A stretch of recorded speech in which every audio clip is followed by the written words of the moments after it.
हम इंसानों को पृथ्वी पर आए लाखों साल हो चुके हैं और अब हम पृथ्वी को बहुत अच्छे से समझने भी लगे हैं। एक समय ऐसा था जब दुनिया की ऑलमोस्ट पूरी आबादी यही मानती थी कि पृथ्वी चपटी है, लेकिन जैसे जैसे विज्ञान आगे बढ़ता गया वैसे वैसे ये हमारी सारी गलत धारणाएं भी खत्म होने लगी। आज हम इतने ज्यादा एडवांस हो चुके कि हमेशा अपने ही ग्रह की नहीं बल्कि सूर्यमंडल में मौजूद बाकी ग्रहों की भी बहुत जानकारी है हमें। अब पृथ्वी पर रहना हम इंसानों के लिए काफी ज्यादा आसान है, क्योंकि हम यहीं पर पैदा हुए हैं और यहीं पर विकसित हुए हैं।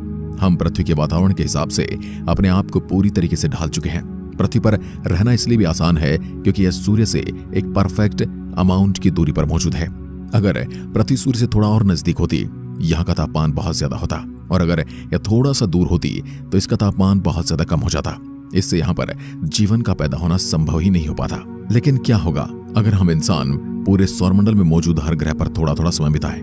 ऐसा असलियत में होना तो काफी ज्यादा मुश्किल है, और लेकिन हमारे वीडियो के जरिए आपको यह जरूर पता चल जाएगा कि सूर्यमंडल के हर ग्रह पर जाने के बाद आपके साथ क्या होगा। ये वीडियो बहुत ही ज्यादा इंटरेस्टिंग होने वाली है, इसलिए इसे अंत तक जरूर देखिएगा। आप देख रहे हैं फ्यूचर साइंस यूट्यूब चैनल। ऐसे वीडियोस के लिए चैनल को सब्सक्राइब करें। मरकरी यानी कि बुध ग्रह। शुरुआत करते हैं अपने सूर्यमंडल के सबसे छोटे और पहले ग्रह यानी मरकरी से। यह ग्रह बहुत ही ज्यादा छोटा है और इसका साइज हमारे पृथ्वी के चांद से थोड़ा सा बड़ा है। सूर्य से इतना ज्यादा नजदीक होने की वजह से ही यह पूरे तरीके से बंजर है, जिसकी वजह से आपको इसका यह कलर दिखाई देता है। सूर्य से इतना ज्यादा नजदीक होने के बावजूद यह हमारे सूर्यमंडल का सबसे गर्म ग्रह इसलिए नहीं है क्योंकि इसके पास वायुमंडल नहीं है।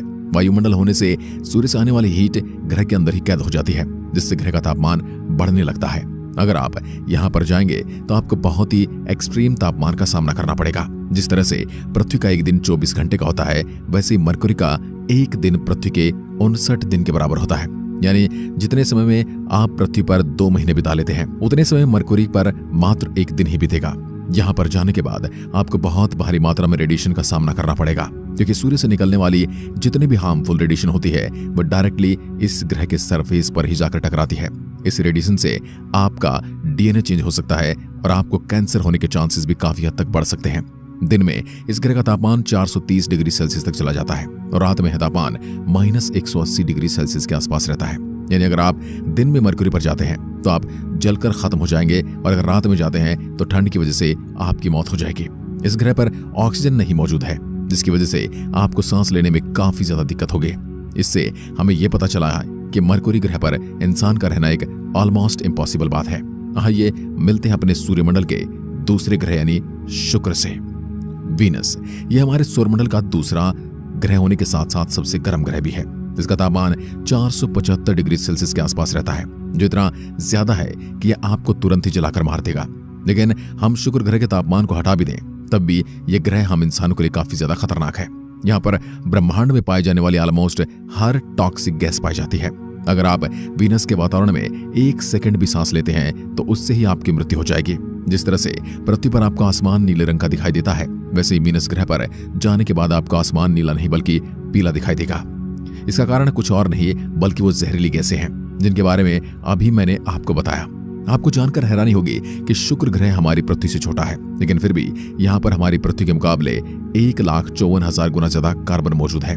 यही कार्बन ग्रह के ओवरऑल तापमान को बढ़ा जाता है, जिससे वीनस का वातावरण और भी ज्यादा खतरनाक होता जा रहा है। जिस तरह से पृथ्वी पर पानी की बारिश होती है, वैसे ही शुक्र ग्रह पर सल्फ्यूरिक एसिड की बारिश होती है। अगर इसकी एक बूंद भी आपकी त्वचा पर पड़ जाए तो वह तुरंत ही गल जाएगी। इस ग्रह को भी अपने रोटेशन कंप्लीट करने में बहुत लंबा समय लगता है। इसका एक दिन हमारी पृथ्वी के 249 दिनों के बराबर होता है, जो बहुत ही ज्यादा लंबा है। इस ग्रह पर काफी ज्यादा मिशन भी किए जा चुके हैं, जिसमें से आधे से ज्यादा फेल हो चुके हैं, और जो सक्सेसफुल हुए वो भी बहुत कम घंटों के लिए ही फंक्शन कर पाए। लेकिन वैज्ञानिक ऐसा बताते हैं कि एक समय था जब शुक्र ग्रह भी बिल्कुल हमारी पृथ्वी के जैसा था। यहाँ का तापमान और वातावरण सब कुछ बहुत अच्छा हुआ करता था, लेकिन सूर्यमंडल में होने वाली कुछ घटनाओं की वजह से ये ग्रह इतना ज्यादा खतरनाक बन गया। मार्स मंगल पर जाना तो अब इंसानों के कुछ मुख्य मकसदों में से एक है। यह ग्रह हमारी पृथ्वी से थोड़ा छोटा है, लेकिन फिर भी वैज्ञानिक ऐसा मानते हैं कि वह इसे हैबिटेबल बना सकते हैं। मंगल ग्रह के पास स्ट्रॉन्ग मैग्नेटिक फील्ड नहीं है, जिसकी वजह से यहाँ पर जाने के बाद आपको सबसे पहले तो सूर्य से आने वाली रेडिएशन का सामना करना पड़ेगा। ये रेडिएशन मरकुरी ग्रह के मुकाबले तो काफी कम होगी, लेकिन फिर भी यह आपको मारने के लिए काफी है। सिर्फ इतना ही नहीं, मंगल ग्रह पर बहुत विशाल ईस्ट स्टॉर्म आते हैं, आपको सैकड़ों किलोमीटर प्रति घंटा की रफ्तार से उड़ाकर ले जाएंगे। अब ये सुनने में भले ही आपको ज्यादा इंटरेस्टिंग लगे, लेकिन याद रखिएगा कि उस तूफान में सिर्फ आप नहीं बल्कि आपके साथ साथ बहुत सारे पत्थर भी उड़ रहे होंगे। अगर उनमें से एक भी आपको हिट करता है तो तुरंत ही आपकी मृत्यु हो जाएगी। मंगल ग्रह का तापमान भी -62 डिग्री सेल्सियस के आसपास रहता है, जो हम इंसानों के लिए काफी ज्यादा ठंडा है। हालांकि मंगल ग्रह के इक्वेटर रीजन में तापमान 20 डिग्री सेल्सियस के आसपास रहता है, जो हम इंसानों के लिए काफी ज्यादा सही है। मंगल ग्रह के वायुमंडल में 96% कार्बन डाइऑक्साइड मौजूद है, जो हम इंसानों का खात्मा करने के लिए काफी है। इसलिए यहाँ पर भी आपका सांस लेना घातक साबित हो सकता है। इन सब चीजों को सुनने के बाद यह जरूर पता चलता है कि भले ही हम मंगल ग्रह पर जाने की पूरी तैयारी कर रहे हैं, लेकिन फिर भी हम इंसानों को बहुत लंबा रास्ता तय करना है। जुपिटर को हमारे सूर्यमंडल का सबसे खतरनाक प्लेनेट माना जाता है। ऐसा क्यों है, यह आपको कुछ ही सेकंड में पता लग जाएगा। यहाँ का तापमान -140 डिग्री सेल्सियस के आसपास रहता है। अगर आप इस ग्रह पर जाते हैं तो आप हमेशा हवा में ही उठे रहेंगे, क्योंकि इस ग्रह पर जमीन ही नहीं है। जी हाँ, आपने सही सुना, बृहस्पति ग्रह पर ठोस सतह ही नहीं है। यह पूरा ग्रह मात्र बादलों से बना है। यही कारण है कि इसके अंदर हम एक बहुत ही विशाल तूफान देखने को मिलते हैं, जिनमें से एक बहुत ही फेमस तूफान है जुपिटर का रेड स्पॉट। यह तूफान पिछले 350 सालों से चल रहा है और यह है किसमें 3 पृथ्वियां समा सकती हैं। अगर आप जुपिटर के वातावरण में पहुंच जाते हैं तो सिर्फ हवा के प्रेशर से ही आपकी हड्डियां टूट सकती हैं। सिर्फ इतना ही नहीं, बृहस्पति के अंदर लगातार बिजलियां गिरती रहती हैं, जिनमें से अगर एक भी आपके ऊपर आ जाती है तो आप वहां पर जलकर खत्म हो जाएंगे। इस बिजली का तापमान 6000 डिग्री सेल्सियस तक होता है और आपको प्लाज्मा में कन्वर्ट करने के लिए काफी है। अगर आप इससे ही बच जाते हैं तो जुपिटर का एटमॉस्फेरिक प्रेशर आपको किसी भी तरीके से नहीं बचने देगा। अगर आप जुपिटर के वातावरण में मात्र 692 किलोमीटर अंदर जाते हैं तो वहां का प्रेशर मरियाना ट्रेंच के प्रेशर के बराबर होगा। अगर आपको नहीं पता तो बता दूं कि यह पृथ्वी पर मौजूद सबसे डीपेस्ट पॉइंट है, जो समुद्र के अंदर मौजूद है। इसकी गहराई करीब 11 किलोमीटर नीचे है। इस प्रेशर को झेलना आपके लिए नामुमकिन हो जाएगा और आपकी तुरंत ही मृत्यु हो जाएगी। सैटर्न, शनि ग्रह हमारे सूर्यमंडल का सबसे खूबसूरत ग्रह माना जाता है, लेकिन इसके अंदर जाने के बाद आप ऐसा बिल्कुल नहीं कहेंगे। शनि ग्रह के अंदर चलने वाले तूफान आपको 1 सेकंड के अंदर ही पूरी तरीके से खत्म कर देंगे। इसका वायुमंडल हीलियम और हाइड्रोजन गैस से बना हुआ है, जो हम इंसानों के लिए इतनी ज्यादा अच्छी नहीं होती है।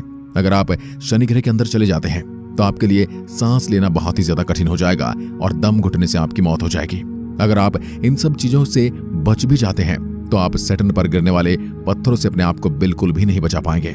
इसकी हैवी ग्रेविटेशनल अट्रैक्शन की वजह से बहुत सारे पत्थर इससे टकराते रहते हैं, जिनमें से अगर एक भी आपके ऊपर गिर जाता है तो वहां पर आपका अंत निश्चित है। हालांकि अगर आप अपने आप को किसी तरीके से यहाँ पर जिंदा रख पाते हैं तो आपको सूर्यमंडल के बहुत ही खूबसूरत नजारे देखने को मिलेंगे। शनि ग्रह के बहुत से चांद आपको इसके अंदर दिखाई देंगे, जो कि एक बहुत ही सुंदर नजारा होगा। यूरेनस, इस ग्रह पर सबसे ज्यादा मात्रा में हाइड्रोजन, हीलियम और मीथेन नाम की गैसें मौजूद हैं, जो इसे इसका हरा और नीला रंग देती हैं। वैज्ञानिक ऐसा बताते हैं कि इस वातावरण में जाने के बाद आपको ऐसा लगेगा जैसे कि आप बहुत सारे सड़े हुए अंडे के पहाड़ पर बैठे हुए हैं। ऐसा इसलिए क्योंकि जब यह तीनों गैस आपस में मिलती है तो कुछ ऐसी ही बदबू आती है। यूरेनस ग्रह का तापमान बहुत ज्यादा गर्म रहता है और यह पूरी तरीके से बर्फ से घिरा हुआ है, जिससे आपके लिए यहाँ पर रहना बहुत ज्यादा कठिन हो जाएगा। साथ ही में यहाँ पर सूर्य की रोशनी भी सही से नहीं पड़ती है, जिससे आपको बेसिक सनलाइट और गर्मी नहीं मिल पाएगी। हालांकि इस ग्रह से आपको सैटर्न ग्रह का एक बहुत ही अच्छा नजारा देखने को मिलेगा, जो बहुत ही सुंदर होगा। आइए बढ़ते हैं अपने सूर्यमंडल के आखिरी ग्रह यानी नेपच्यून की ओर। नेपच्यून, भले यह ग्रह देखने में ज्यादा शांत और अच्छा लगे, लेकिन ऐसा असलियत में नहीं है। नेपच्यून हमारे सूर्यमंडल का आखिरी ग्रह है और शायद उन सभी में सबसे ज्यादा मिस्टीरियस भी। वैज्ञानिकों के कैलकुलेशन के अनुसार यहाँ पर चलने वाली हवाओं की रफ्तार 2000 किलोमीटर प्रति घंटा की होती है, जो एक फाइटर जेट की रफ्तार से भी ज्यादा है। जैसे आप इस ग्रह के अंदर घुसेंगे, वैसे ही इतनी रफ्तार की वजह से आपकी मृत्यु हो जाएगी। ये तूफान सिर्फ हवाओं के नहीं बल्कि बर्फ के टुकड़ों के भी होते हैं, यानी बर्फ के टुकड़े